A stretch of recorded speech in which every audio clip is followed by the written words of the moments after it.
পেহেলগাঁওয়ে নারকীয় সন্ত্রাসের জবাবে ভারত সিন্ধু জল চুক্তি বাতিল করেছে। কি এই সিন্ধু জল চুক্তি এবং এই চুক্তি বাতিলের ফলে পাকিস্তানের কি কি ক্ষতি হবে?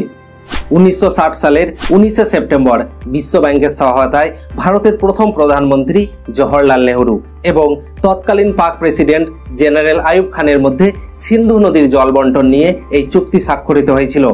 এই চুক্তি অনুযায়ী সিন্ধুর পূর্ব দিকের 3টি উপনদী বিপাশা, ইরাবতী এবং শতদ্রু নদীর ওপর সম্পূর্ণ নিয়ন্ত্রণ থাকবে ভারতের। অন্যদিকে পশ্চিম দিকের সিন্ধু, চন্দ্রভাগা এবং বিতস্তা নদীর জল ব্যবহার করতে পারবে পাকিস্তান।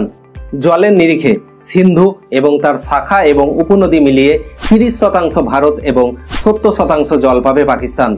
এখন ভারত যদি সিন্ধু ও তার শাখা নদীর জল প্রবাহ বন্ধ করে দেয়, তাহলে পাকিস্তানের পাঞ্জাব প্রদেশ শুকিয়ে যাবে, আর এখান থেকেই পাকিস্তানের ফসলের একটা বড় অংশ আসে।